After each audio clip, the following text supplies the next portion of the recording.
In the year 476 AD, a single event changed the course of civilization forever. The Western Roman Empire, which for centuries had dominated millions of people, controlled entire continents, and built some of the greatest works of antiquity, finally fell.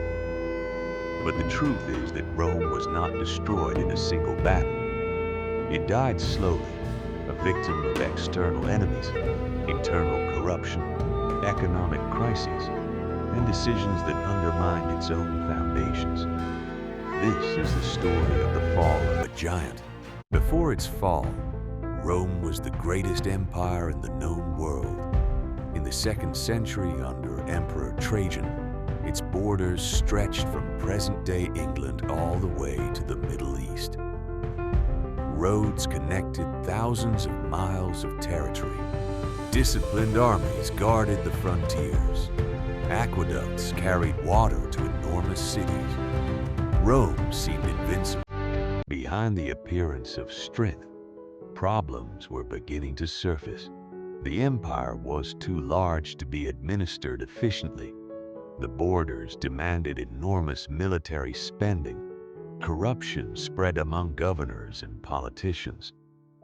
While the wealthy accumulated fortunes, ordinary people faced ever-increasing taxes. The balance that had sustained Rome was starting to crumble. In the 3rd century, Rome plunged into one of the greatest crises in its history. Emperors were assassinated frequently. Generals competed for power in civil wars. In just 50 years, dozens of rulers occupied the throne. The instability weakened the army and shook the confidence of the people. Many believed the end was near. Recognizing the difficulty of governing such vast territories, Emperor Diocletian made a historic decision. He divided the empire into 2 parts, East and West. The idea was to simplify administration, but this division would end up creating deep differences. The East thrived through trade and wealth. The West grew increasingly vulnerable. While Rome faced internal troubles, new threats were rising beyond its borders. Various Germanic peoples, whom the Romans called barbarians, pressed against the empire's frontiers. Visigoths, Vandals, Franks, and Ostrogoths sought land and safety. Many entered peacefully. Others came by force. The situation worsened when a new people appeared from the steppes of Asia. The Huns were swift horsemen and feared warriors. Their arrival triggered a chain reaction. Entire tribes fled the Hun advance and sought refuge within Roman borders. The empire suddenly faced an unprecedented wave of mass migration. In the year 410, the unthinkable happened. The Visigoths, led by Alaric, invaded and sacked Rome. For the first time in nearly 800 years, the city had been conquered by a foreign enemy. The shock was immense. Many believed the gods had abandoned Rome. In the decades that followed, things continued to deteriorate.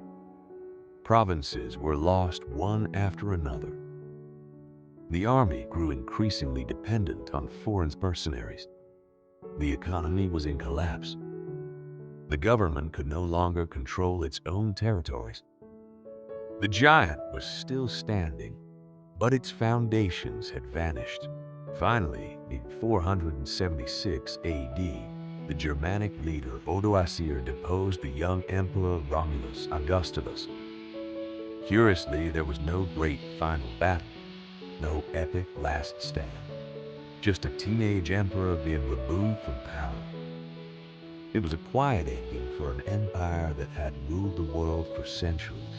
Even after its fall, Rome never completely disappeared. Its laws influenced modern legal systems. Its language gave rise to many of today's languages. Its architecture inspired buildings around the world.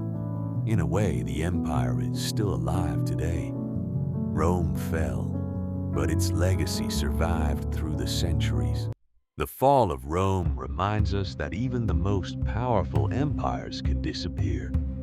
No civilization lasts forever. What destroyed Rome was not just one external enemy, but a combination of crises, corruption, internal conflict, and misguided decisions. Perhaps that is why its story continues to fascinate the world more than 1,500 years later.